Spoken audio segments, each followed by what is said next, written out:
So you want to join the frugal living train to save as much money as possible. Here in 2024, these are my top 10, maybe 15 tips or hacks I'm going to share with you today. Food costs astronomical, am I right? If you go onto Reddit, I went on recently to see what people are spending on groceries because I feel like I'm a little out of touch maybe on what people spend on groceries. I'm shocked.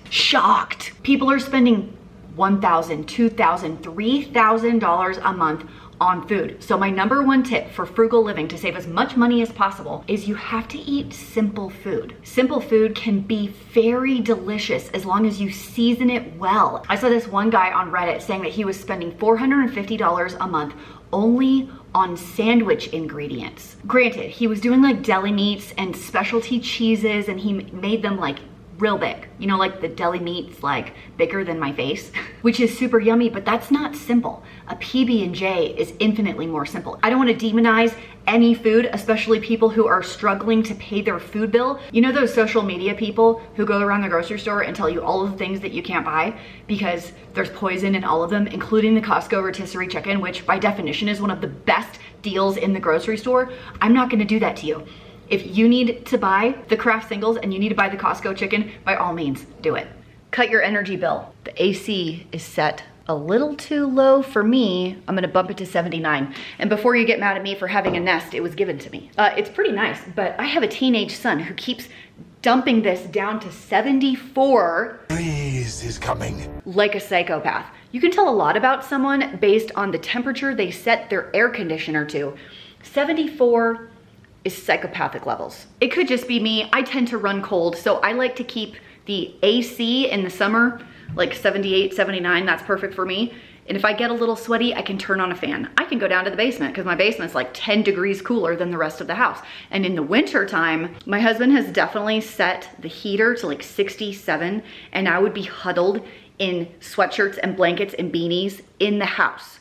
I don't do that anymore. I do put it a little bit higher in the winter time, but I also have space heaters that I like to utilize. And have you checked your water heater settings lately? Like they have a couple different ones. They have warm, hot, surface of the sun, which is the way I like to take my showers, and vacation mode. So if you're leaving, like you don't have to run your water heaters, you can turn them to vacation mode, but they don't have to run as hot as maybe you originally thought. Also to save on energy, I do hang up clothes to dry. So I don't have to run the dryer as much, save some electricity there. Let's talk insurance. Homeowners insurance, renters insurance, car insurance. If you have not shopped around, see what the prices are. My friend got her new quote for her homeowner's insurance and it went up to huge amounts of money. I swear it was like $6,000 for 6 months. It was crazy. She's like, this cannot be right. I think it was homeowners and car together. So she called around a couple of places, found one that was willing to do it for $1,500 for 6 months.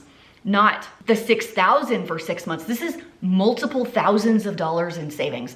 Another way you can save on insurance costs is they charge a premium for paying month to month. So if you set up a sinking fund, that's where you take the total amount, let's say it's $1,000, and you divide it by the 12 months, and every month you put a little bit into a savings account. So by the time it comes time to pay, you can pay 6 months at a time. They'll give you a discount for paying 6 months or 1 year at a time instead of every single month. And then also, while we're talking about insurance, do you have life insurance yet? Because if you don't, put this on your to-do list for today. You could potentially get it done in under 10 minutes by using Fabric by Gerber Life. They are sponsoring today's video. Let me tell you about them. When I was a newlywed, I didn't know a darn thing about life insurance, car insurance, basic financial planning. All I knew how to do was like write some checks, but I learned very, very quickly about the importance of life insurance. If there's almost nothing else you take from this video, life insurance is something that you absolutely need if someone else is depending on your income, like a spouse, like children, if something happens to you, heaven forbid if something happens to you. The last thing you want your loved ones to worry about is finances in the midst of a crisis. Fabric by Gerber Life is term life insurance that you can take care of right here, right now, from the comfort of your couch. You could be covered in less than 10 minutes with no health exam required in most cases. The rates are so low for term life insurance. It's basically giving up one Starbucks drink a week and it'll pay for life insurance. In a lot of cases, you can get $1 million in coverage for like $1 a day. It's all online, it's all according to your schedule, and they have a 30-day money-back guarantee so you can cancel at any time completely risk-free within the first 30 days. Fabric was designed by parents for parents, and now they've partnered with Gerber Life that have been trusted by families like yours for the last 50 years. Do you need more than just life insurance? They got you covered. They do wills, investment accounts to invest for your kids' future, and more from the comfort of your own phone. Join the thousands of parents who trust Fabric to help protect their family. All you have to do is go to meetfabric.com/frugalfitmom. It's the first link down in the doobly-doo below. You could apply today in just minutes. It's meetfabric, MEET, fabric.com/frugalfitmom. First link in the bloop below. Thank you to Fabric. And let's get back to the rest of the tips. Buy used or free wherever possible. However, sometimes it doesn't always work. Let me explain. I'm sure you've been on Instagram or TikTok, you've seen all those Blackstone videos. Holy cow, it's basically a big griddle that you have outside, so you can make everything that you make on a Blackstone, on a cast iron pan, on your stove, in the house. But the Blackstone, it's like having its moment on social media right now. I'm on the Facebook Marketplace and I see a Blackstone. $40. What? It can't be $40. So I messaged the person and I'm like, hey, does it have everything, like everything, so I can just use it immediately? Because I'm thinking $40, what a steal. So I message her and she's like, what's your phone number? And we'll chat over there. And I'm like, that's weird. Why would she want my phone number? And I'm like, are you free today? Like I can come. And she was like, give me your phone number so I can send you a code to make sure you're a real buyer. And I was like, what? Go look at my Facebook profile. Like I'm a real buyer. Are you free today?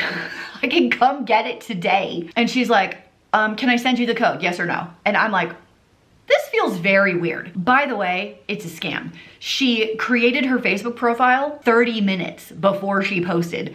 The grammar was all over the place, the spelling was wrong, and she wouldn't answer any of my questions. Like, she's the scammer. She's like, you're a fake buyer. And then she ghosted me. This is just saying, if you do these kinds of things, don't fall for this garbage. Don't ever give them your phone number. Don't ever let them send you a code. It's all a scam. That's my scam beware story. But what I'm saying is you can find great deals on the Facebook Marketplace, on garage sales, if you have community Facebook pages. Another way that you can like just save majorly is to borrow stuff. I'm trying to remember the tool that Dave wanted to buy recently. He was like, it's gonna cost blah, blah, blah for this tool to fix the sprinklers, I think. The fiber guys sliced all our sprinkler lines, so that was fantastic. And Dave's like, I need this tool and this tool. And I'm like, can you just borrow the tools? Because what, we're gonna use them one time and they're gonna sit in the garage and then we're gonna have to declutter them later. It makes much more sense just to borrow them from your buddies. Do you ever meal plan with things like this, like cookbooks like this? I would say, while these are awesome and they do help you learn how to cook, on some level, I think a lot of these are unneeded, especially the ones with like 50 ingredients, and then you have all these specialty ingredients that you never use. It does make more sense to go with something like this. So this is my personal recipe book that I have been creating and researching forever and ever and ever. The only things that go in this book are the things that are tried and true, don't have a ton of ingredients, and then my family 100% loved. So when I meal plan, I go to this because I know these are winners. Here's my mom's potato cheese soup. There's like 6 ingredients. It's the easiest thing ever, and everyone loves it. Like I have my corn cake. Now that one does have more ingredients, but when I want a special treat, that one is delicious. Now, if you love to cook as a hobby and you're into this, that's fine. But a lot of people are not. A lot of people just want to mash up some Doritos, put it on top of chicken breast, bake it in the oven, and serve it with a potato, which is also fine. Okay, let's talk about sustainable living. And one of the things we can do with that is reusable water bottles. Bring all your drinks from home and don't go buy drinks with all of the throwaway cups and the styrofoam and all of that stuff. Let me also add to that, fair warning, we're talking about women's cycles now. You see all these things now, these are, I'm not gonna throw them away because they're leftover and they're here. Tampons, panty liners, pads. However, they do have a couple of reusable options. So they do have the cup, they have a bunch of different brands, the Diva Cup, the Period Cup, I don't know, all the brands. So those are an option. And then they also have period panties. I actually went away from tampons and the cups and only used the period panties. And here's what happened. My symptoms were so much better. My cramps were less. My bloating was less. I felt nauseous a whole lot less. It was significant. Good old streaming services. I feel like I talk about this one all the time. So I said in a video many years ago that you could share a login with someone else, and I was called out for being unethical. Fair, valid point. I am here for constructive criticism. Sharing password login information is unethical. Here's some other options. You could have a watch party at someone's house. So you're not sharing, but you're doing it together, which actually is more fun than doing it by yourself. I feel like there's a joke in there somewhere. You could also do what I always talk about, which is to rotate your services. There's so much content. And then third is the one that I've been doing this year, which is canceling all of my streaming services and utilizing free options instead. That could be things like Roku. Do you know how much free content is on Roku?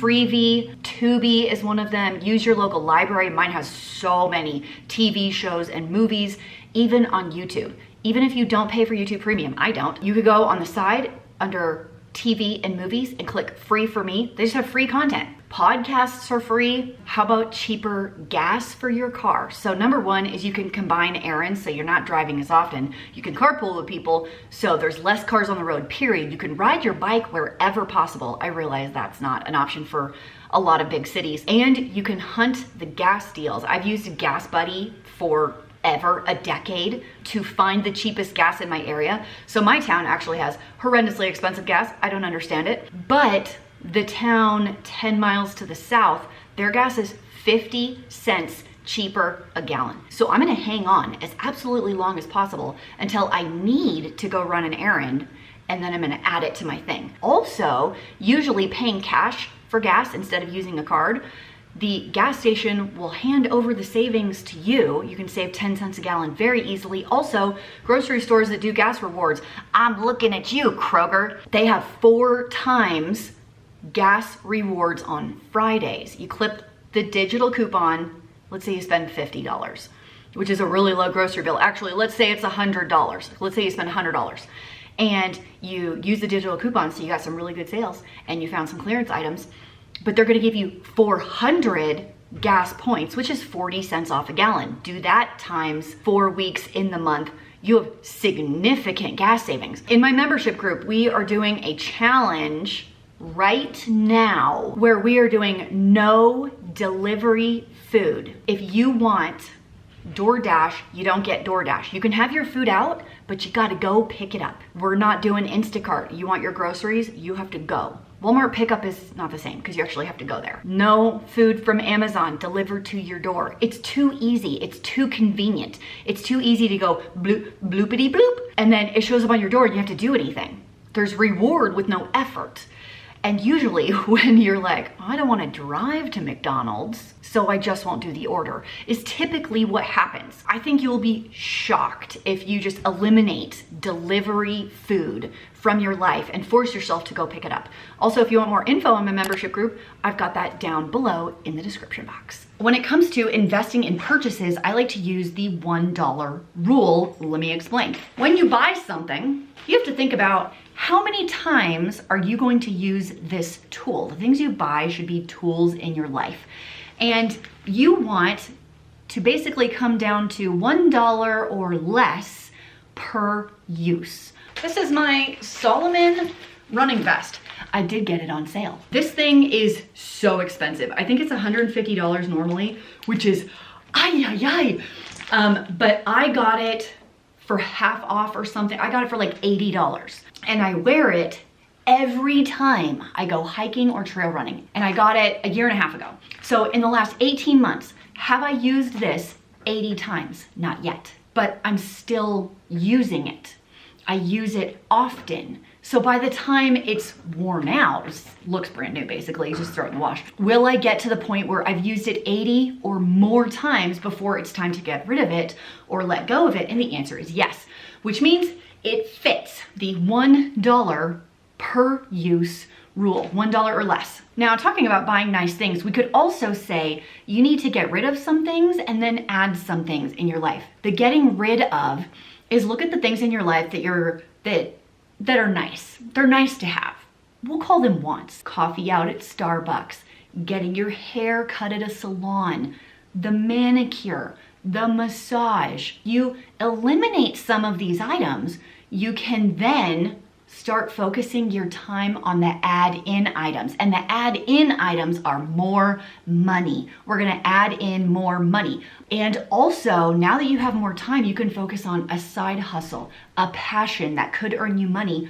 And I don't want you to ignore the fact that negotiating for more salary and or switching companies will net you more money than canceling subscription services ever will. Because where do you want to be in 5 years?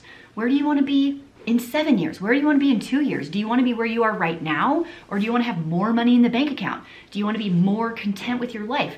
Do you want to potentially be at a different company making 40% more than you do right now? All of it is possible, but it doesn't happen by accident. Let me know what tips are your favorite. I just want you to have more money in your pocket so you can live whatever kind of life you desire. I'll see you in the next video. Bye.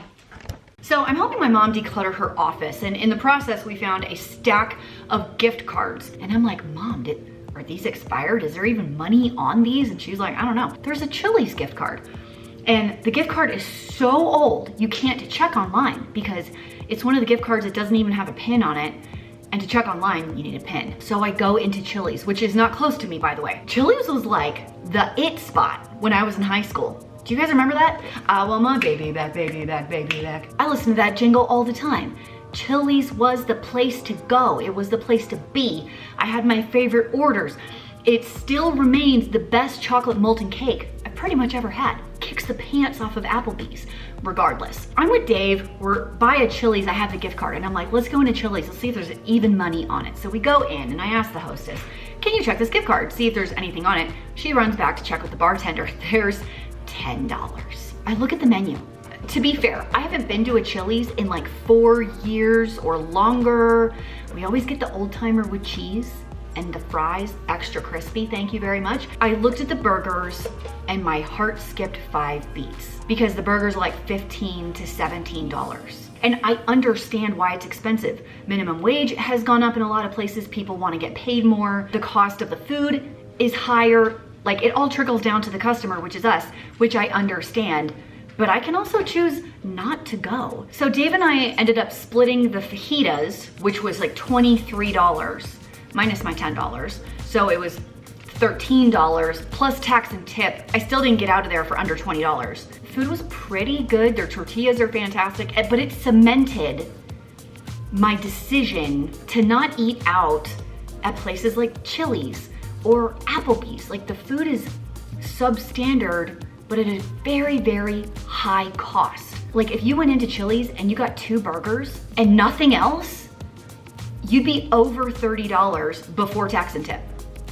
$40 for 2 burgers. What in the wide, wide world of sports is it going on?